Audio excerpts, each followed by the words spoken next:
This summer, I had to stay long-term at an Airbnb while my house was getting renovated. Even though it was a little more expensive than I'd hoped, I ended up staying at a pretty nice condo outside the city. It was part of a gated community with a pool and an exercise room. There were some long-term residents, but most of the people in the community were Airbnb renters like me. After I settled in and unpacked all my stuff, I met my next-door neighbors, a young couple named James and Pamela. They seemed nice enough, but I wasn't really in the mood to make friends while I was there. We talked for a bit, and then I went back inside. That night, I was having trouble sleeping. I'm used to having a very firm mattress in my house, but my new bed was almost laughably soft.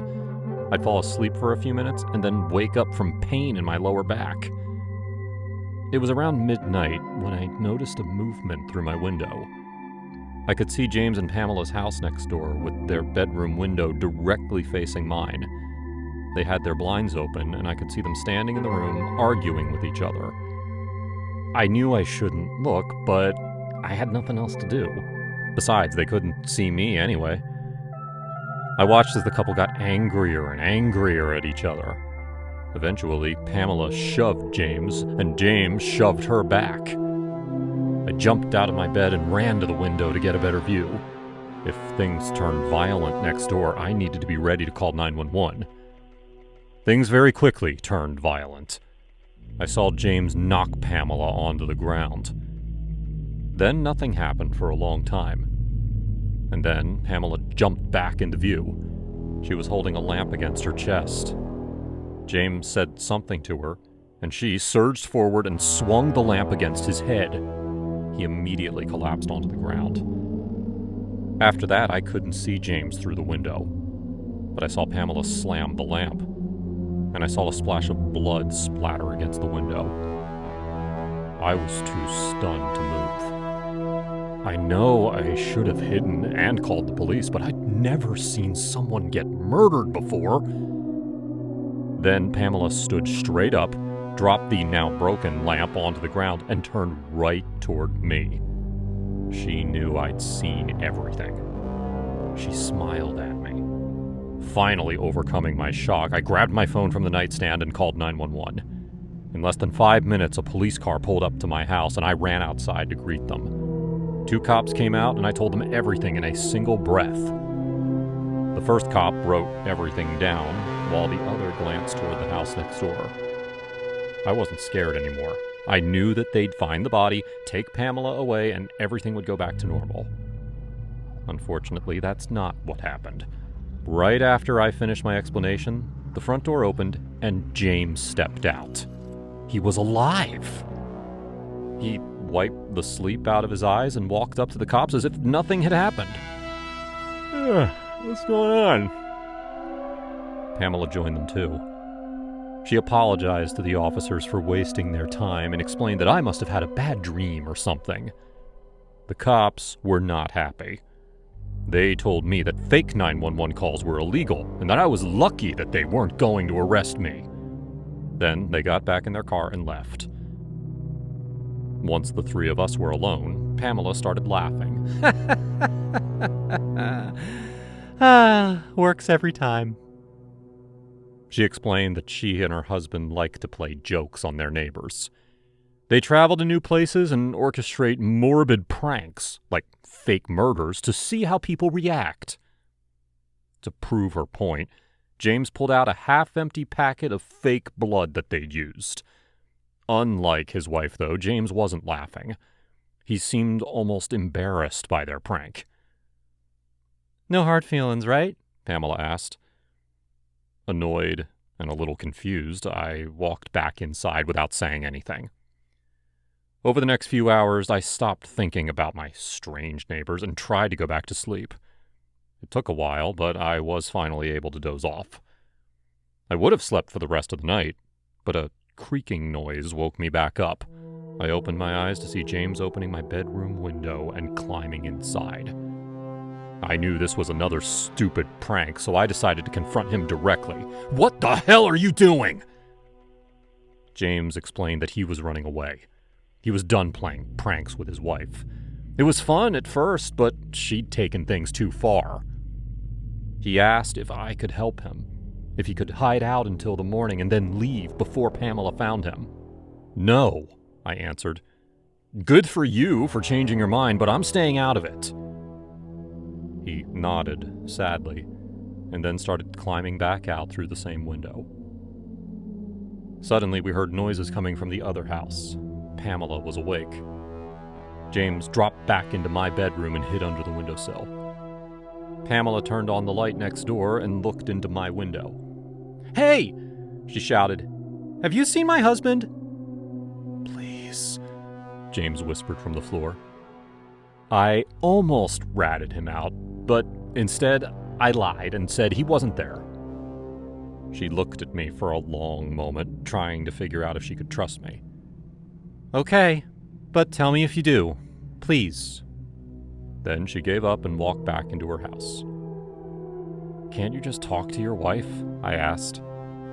"No," he answered sadly. "She always plays these morbid jokes where I get murdered, and it's all fun and games. But she told me that if I ever leave her, she'll kill me for real." Even though his expression seemed genuine, this still felt like another trick. I thought about kicking him out, but I decided not to. As long as he was gone in the morning, everything would be fine. Besides, if he tried to do anything, I'd wake up and stop him. "Fine," I told him. Lying on my carpet without any blanket or pillow, he closed his eyes and fell asleep. I leaned back on my pillow and improbably fell asleep. Nothing woke me up for the rest of the night. Eventually, I woke up to a loud banging sound. It was already morning and sunlight shined through the windows. I saw James's feet sticking out from the side of my bed, so I knew he was still asleep on my floor. The sound must have been someone else. Groggily, I got out of bed and stumbled toward the front door where the sound had come from. Just as I reached it, the door burst open and a policeman ran inside, his gun aimed at me. "Put your hands in the air!" I raised my arms, confused. "Get down on the ground, now!" the officer ordered. He was the same one from last night. I did what he said. While I was lying on the ground, the policeman charged in and went straight to my bedroom. I didn't move. From the other room, I could hear him calling in for backup. I stood up and walked toward the bedroom, my arms still raised. I looked into the room and saw the policeman crouched on the floor next to James. Poor James had a knife sticking out of his face. It wasn't a joke. He was definitely dead. His wife had killed him while I slept. It's a miracle she didn't wake me up. The policeman turned toward me. "You thought you'd cover your tracks by reporting a fake murder yesterday, didn't you? You knew you were going to kill this man, didn't you?" I had no idea what to say. Through the window, I could see Pamela waiting outside with another officer. He held her as she cried. "I didn't kill anyone!" I screamed. The policeman grabbed me and placed me in handcuffs. He read me my rights and took me away. As he guided me through the front door and into the police car, I could see Pamela watching us. She was still pretending to cry, but she stopped for a second to wink at me. "It was her!" I screamed. "She killed him!" The cop didn't believe me. He shoved me into the back seat. "Wait!" Pamela screamed. Then she walked over and told the cop that she wanted to see her husband's killer face to face. The cop stepped away and she leaned against the car window. "I'm sorry," she whispered to me. "This has nothing to do with you." Then she wordlessly walked back to the two policemen and told them to take me away. I'm on bail now, awaiting trial. Everyone thinks I'm guilty. Pamela planted enough evidence against me to put me away for a long time. When my trial comes, I'll finally be able to tell my side of the story. I pray that someone will believe me.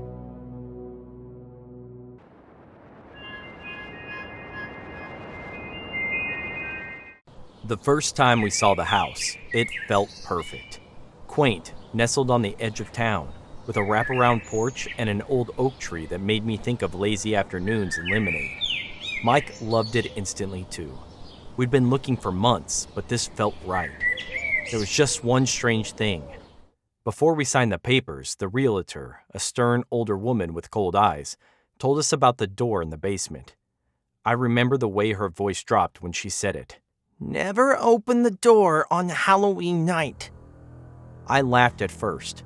I mean, it sounded like something out of a bad horror movie, but she was dead serious. Mike gave her a look like she was crazy, but we didn't think much of it. It was just a locked door, probably a gimmick. Who cared, right? Halloween night came faster than we had expected. We'd thrown a small party with some friends. Music was playing, drinks were flowing, and everyone was having a great time. It was perfect. It was just what we needed after the stress of the move. At some point, someone asked about the door. I don't even remember who brought it up, but the mood shifted when they did. The drinks made me braver, and maybe just dumber, but I was curious. I'd been curious about it since the day we moved in.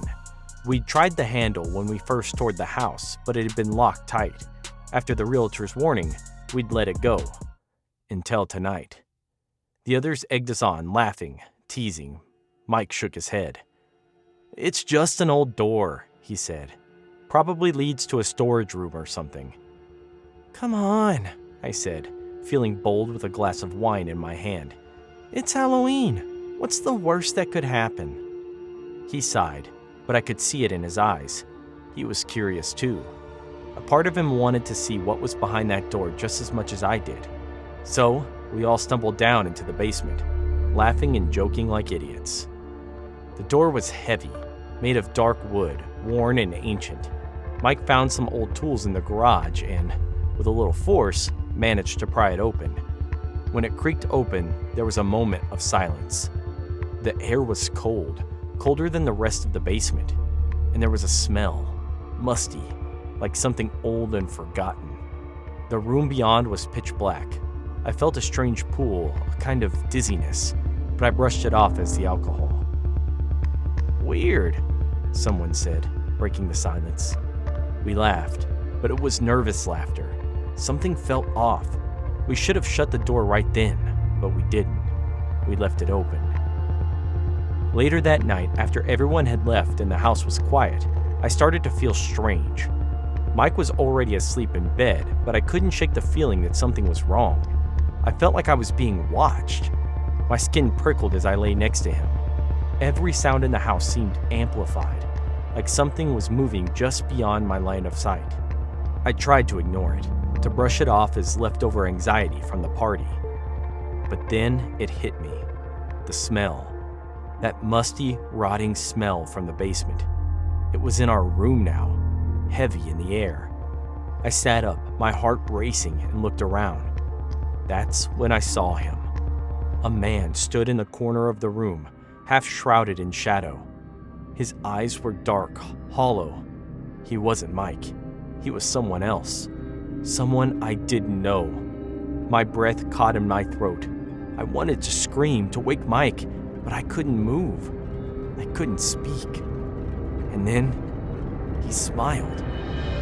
Everything that happened next was a blur, like I was trapped inside my own body, helpless as it moved without me. His hands touched me and I didn't stop him. I couldn't stop him. My skin burned under his touch, but I wasn't in control.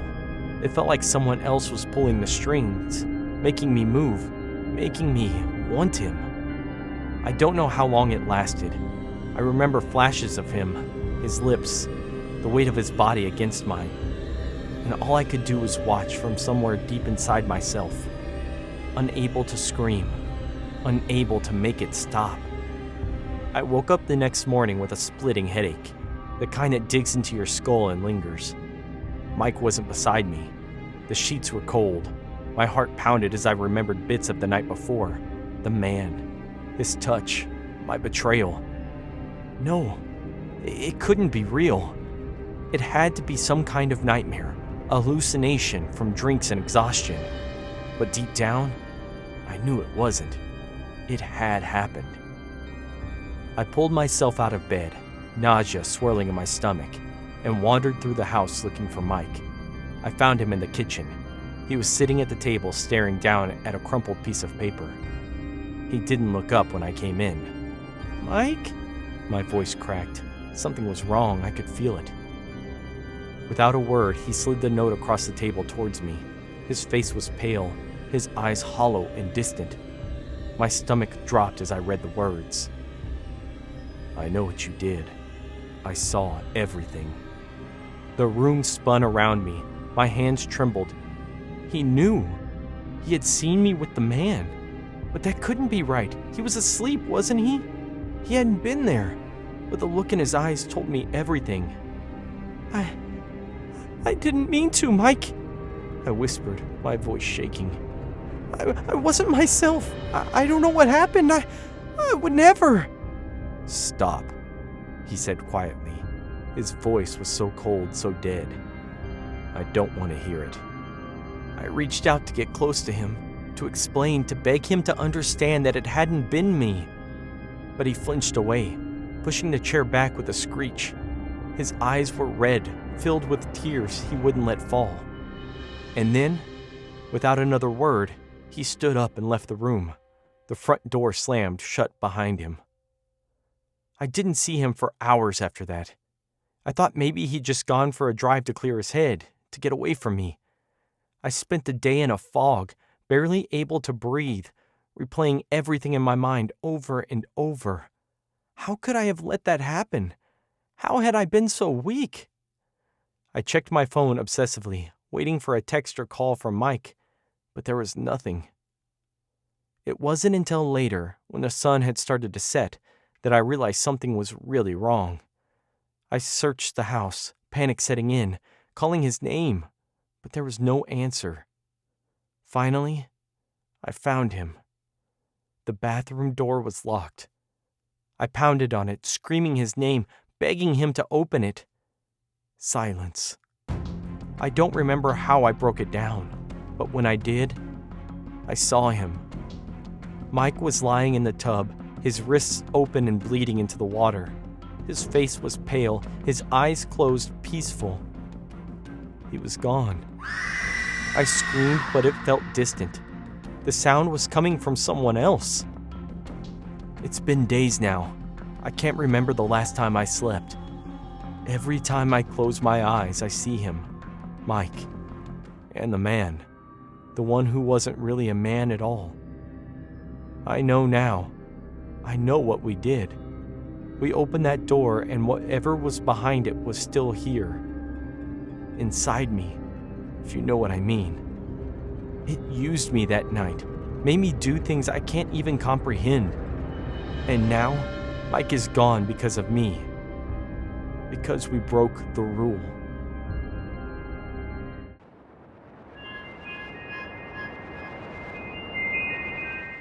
My roommate Jed and I were supposed to go to a costume party last Halloween in some house near campus. Jed was going to be Tarzan because he just lost a bunch of weight and wanted to show off. I was going to be a ninja, the same costume I'd worn the last 3 years. I was all set to go when Jed casually mentioned that my ex Tristan would be there. I did not want to be anywhere near that psycho, so I told him I wouldn't go. He went without me. He ended up switching into my ninja costume at the last minute because he was feeling self-conscious about showing so much in his Tarzan suit. Before he left, he told me he wouldn't stay too long at the party. He didn't like Tristan either. He'd rather spend Halloween with me. So he said he would come back early and we'd go to a club instead. He still wanted to make an appearance at the party though. I waited 3 hours, but he didn't come back. I texted to ask if he changed his mind, but he didn't respond. I stayed up all night worrying about him. I hoped he'd found some girl and just forgot to text me, but deep down, I felt that something had happened to him. The next morning, he still hadn't answered any of my texts, so I decided to go to the house where the party had been. It was a nice house in a nice neighborhood, though the front yard was covered in empty cups and beer cans. I knocked on the front door, and guess who answered? Tristan. She was visibly hungover. I hated seeing her again. I vowed to myself right after our breakup that I'd avoid Tristan at all costs, and now I was breaking that rule. My roommate was missing, and I was desperate. I had to talk to her. Before I could ask my first question, Tristan already knew what I was going to say. Jed never showed up last night. I assume that's why you're here. Are you sure? I asked. We had a couple dozen people here, she explained. But no ninjas. Sorry. She started to close the door in my face, but I stopped it with my foot. I asked her how she knew what costume Jed was wearing. He hadn't decided to borrow my costume until right before the party, but she couldn't have known that. Tristan mumbled out some excuse, but I didn't pay attention. As she was talking, I pulled out my phone and dialed Jed's number. Immediately, his phone started to ring somewhere inside the house. She instantly stopped talking. She knew she'd been caught in a lie. Damn it! She shouted, then pulled me inside and slammed the door behind me. She wasn't the only one in the house. Her new boyfriend was there too. He was huge, 6'2" and at least 300 pounds. As Tristan took my phone out of my hands, this man grabbed me by the shirt and pulled me across the room. I struggled to break free, but he was too strong. He opened the door to the basement and threw me down the stairs. Then he slammed the door shut behind me, leaving me in total darkness. I fumbled against the walls until I found the light switch. When I turned it on, I saw Jed lying dead on the ground. He was still in his ninja costume. I could hear voices through the door. Tristan and her boyfriend were discussing what to do with me. From what I could hear, I pieced together what had happened the night before. Tristan and her boyfriend had planned to murder me at the party. And they'd succeeded. The only problem was that Jed was wearing my costume, so they'd murdered the wrong person.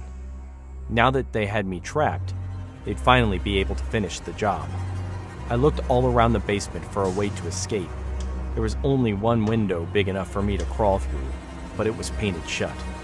The basement was completely empty, so I didn't have anything to break the window.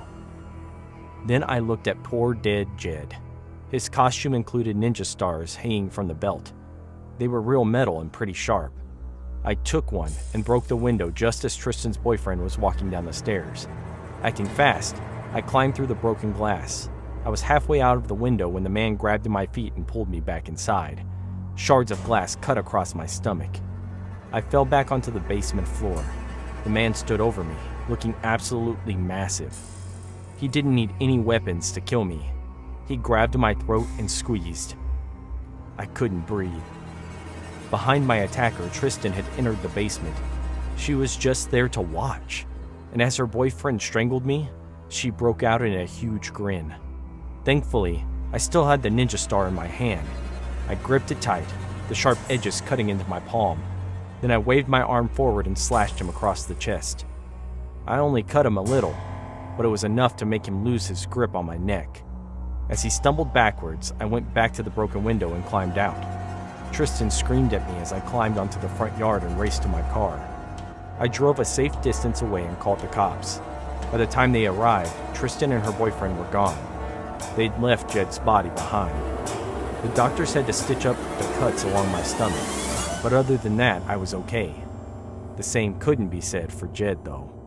I still feel guilty that my friend had been killed in my place, but I'm mostly scared that one day, Tristan and her boyfriend will come back for me.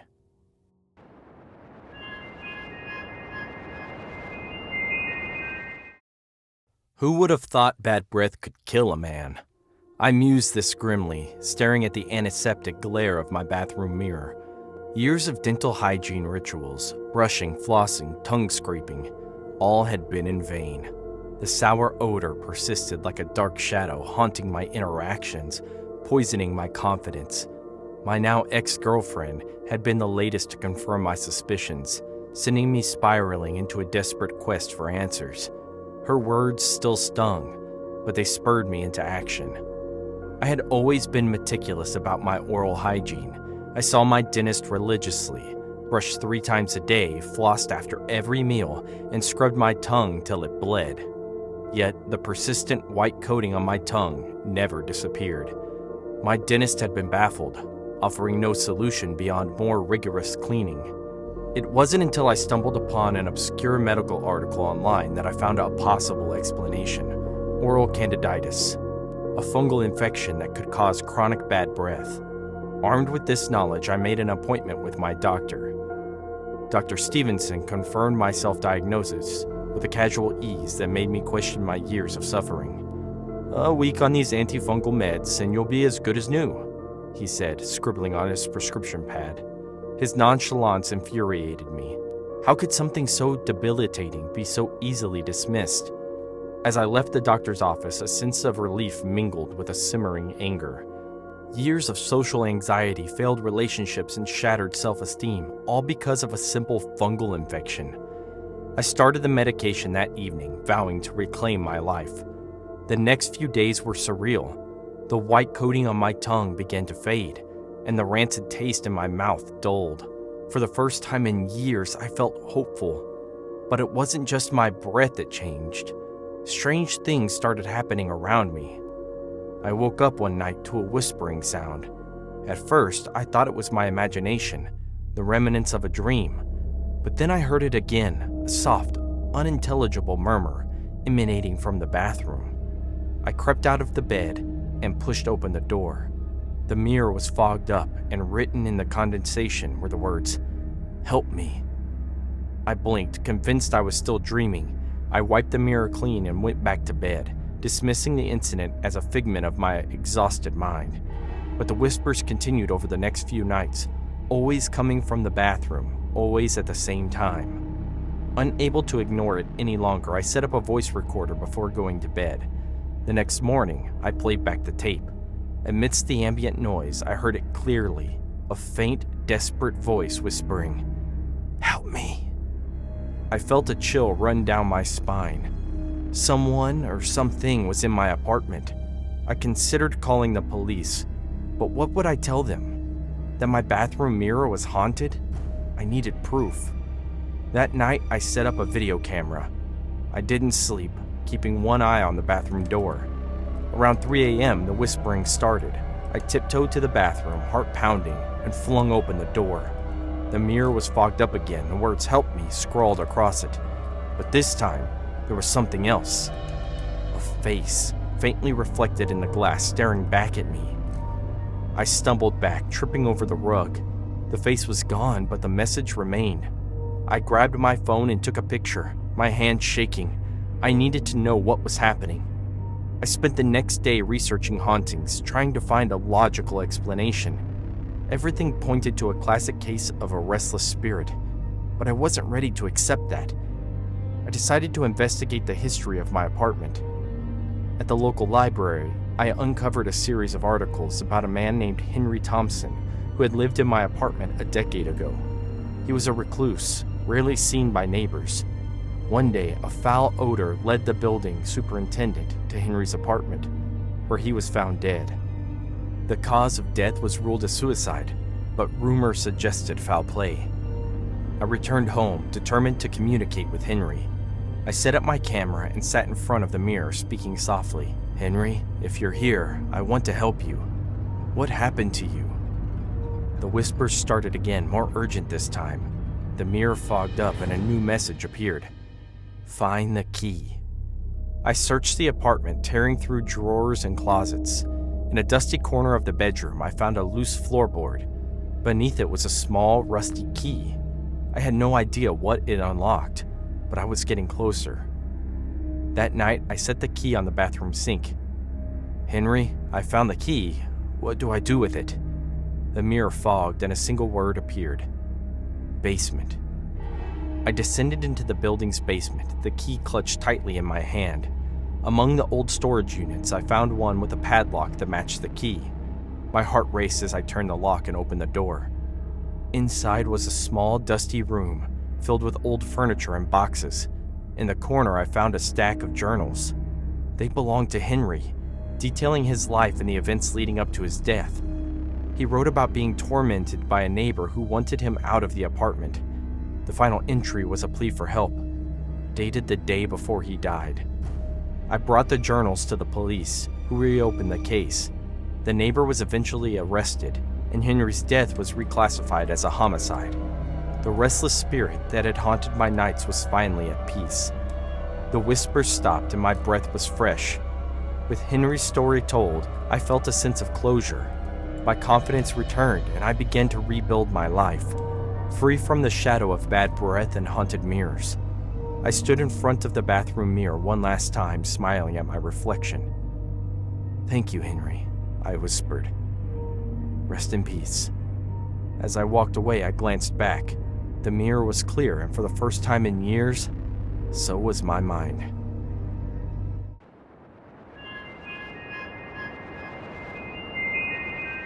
The breeze at the beach was strong, with a liqueur of liberty that permeated the senses.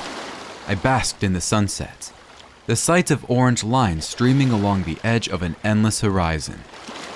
The waves crashed softly to the bank in relentless flushing advance on sand. The sand resisted, cleaving and maneuvering from the way of water as it all poured back to reunite with the big sea.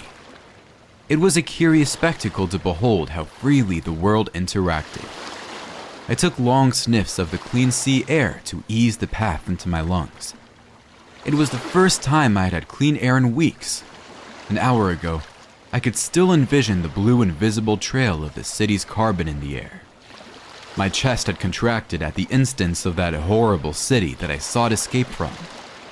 The dull passage of time with monotonous urgency of activities in its company, all pressing towards nowhere. It riled my stomach and parched my mouth. I turned around in my small recliner and lay on my back. I lay on the beach and gazed up at the sky above. I let out a sigh of relief, feeling a sense of calm wash over me.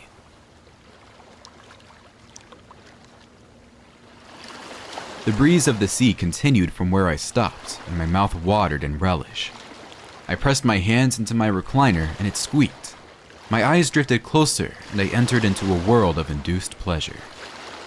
As I relaxed, my breath escaped, carrying away the stress of the past week.